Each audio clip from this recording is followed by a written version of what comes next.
In this video, I'm gonna do a little recap of 2025, some shows that I went to, projects that are pretty much finished. I still got some more to do on Sunburnt. Several interviews with different people.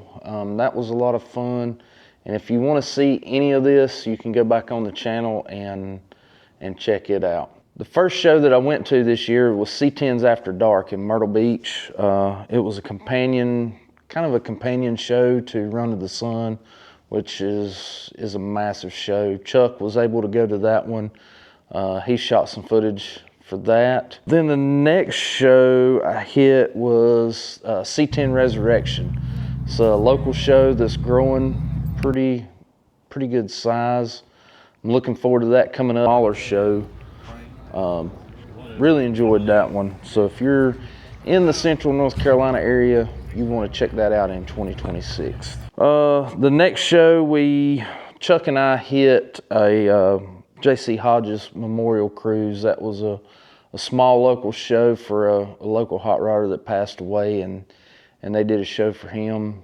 Turned out pretty good. It was a little mix of everything. There was some Ford, Chevrolet, Dodge, Cadillac, a little bit of everything at that one. Then the fourth show, I went to the Spring Red Oak Brewery car show. I really enjoyed that one. It's a little mix of everything too, but the Spring, I guess people's been cooped up and they're just trying to get out a little bit, and so that was a good one that I will not miss if possible. One of the last shows of the year, kind of around here in the middle of summer, is hot and people are not out doing a whole lot. So I was mainly in the shop working during the summer and trying to get Sunburnt ready to go to C10 Fall Revival. If you are into trucks at all, even if you're not into trucks, if you just like going to different events, C10 Fall Revival is one you do not want to miss. It's probably the largest all C10 show on the East Coast. Then I went back in the fall for Red Oak Brewery's car show. Not as big as the spring. There was a lot more stuff there in the spring. Still a good show, but just not quite as many people and as many vehicles at that one. And then the last one of the year for me was me and the wife rode down to Daytona for Turkey Run. And I had never been to Turkey Run. Massive show. Huge swap meet. Ton of show cars of all different makes and models, and they had one whole section that was nothing but like Pro Street cars and trucks, which was pretty cool to check out. Any kind of parts for almost anything you could think of. A lot of the bigger name vendors was at that one. Only got to go for one day, which was exhausting to say the least, because it's at the Daytona International Speedway, and it's the whole infield is just covered with stuff.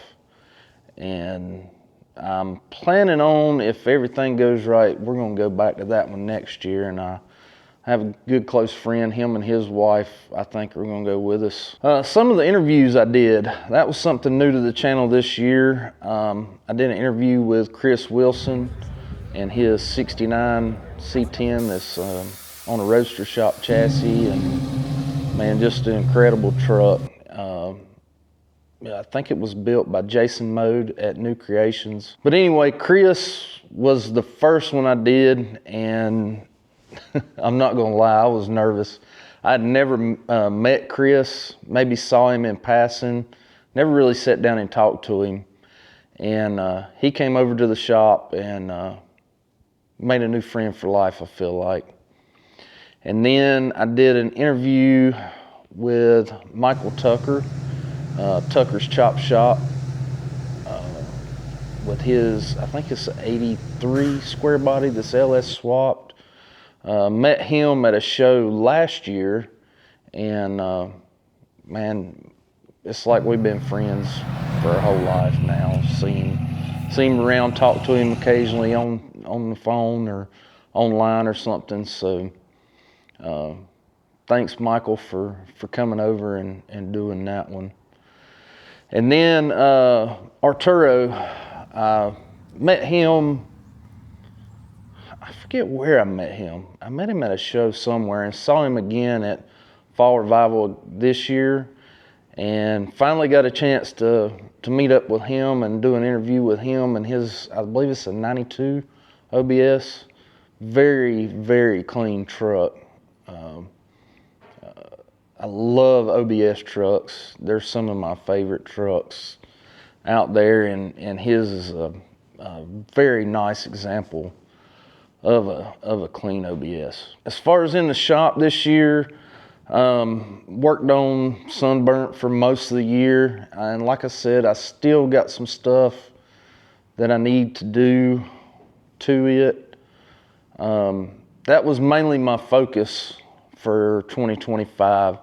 Well, actually, my focus was I wanted to take it to C10 Fall Revival, and I was able to do that. Like I said, I still got a few odds and ends I need to tie up just to make it a better driver, I guess you would say. I want to get it out more in 2026 and hit some local shows, but that was kind of a goal for me, was to get it to C10 Fall Revival, and I was able to make that happen. For 2026, I have a Ford. A lot of people may not like it, but I got it from a friend of mine who had passed away a year ago this past November. It was his truck, and his wife was looking to get rid of it. So I was able to get that purchase from her, and I haven't done anything really with it. Chuck has been working on it, piddling a little bit behind the scenes.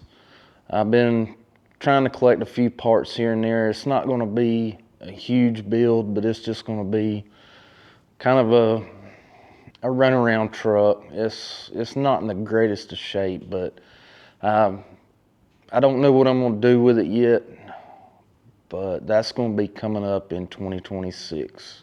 Some of the other projects for the new year, I've got a 66 C50 that my dad has.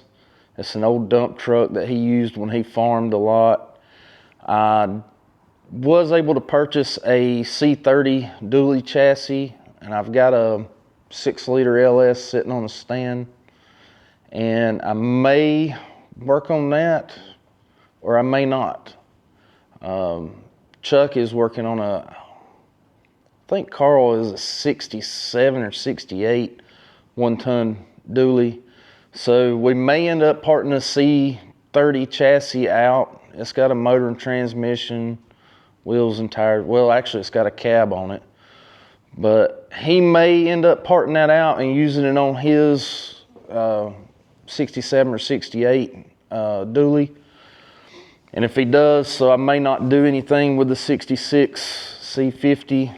I don't know. We're not quite there yet on that. One project I do want to get here is when I was 13 or 14 years old, I worked at the family business, during the summer and on the weekends, and saved my money up and purchased a 68 Camaro. So I bought the car. It was a 327 Power Glide, nothing special, not a SS or Rally Sport or anything like that. But I purchased it when I was 13, and the plan for me and my dad was to get it painted, kind of get it going, and that was going to be my first car. Well, technically it is my first car. But when we got into it, the quarters was rusted. It needed a lot of work, and wound up buying a 82 K10, which was actually my first vehicle that I drove when I turned 16. So the plan is to get the Camaro to my shop and get started on it. My dad did weld new quarters on it, and most of the body work is pretty well done. There's some more work to be done on sheet metal, but for the most part, it's close. I did buy a disc brake subframe for it years ago, and we put it up under the 68 Camaro. And if I don't use the 6-liter on the C50, I plan on building that and putting it in a Camaro with either probably a 4L80, I'm thinking, or 4L60. Not sure really what direction to go on that, but I've always had that vision I've had that vision in my head for 30 years, and I think 2026 may be the year that I'm gonna try to get it going. Another project that's at Chuck's is his dad has a 66 big block Chevelle. So he bought that car a few years ago out of California, I think it was, and it needed a lot of work. So it is currently at Chuck's shop, and we've been piddling with it. I would like to see it going by the end of the year too, so we may be over there filming some of that process. But other than that, that's probably enough projects to keep me busy all year long. But I just want to say thanks to everybody who's watched my videos, you know, shared them, liked them, commented on everything. Still trying to grow the channel. I know I've not been putting out as much stuff lately. It's been cold here and a lot of stuff going on. As you can see behind me, I've been insulating the shop, so kind of been working on that a little bit right lately. So, but again, thank you to everybody that's came out to a show and said hey, or shared my stuff or anything. It means a ton to me, and we will see you on the next video.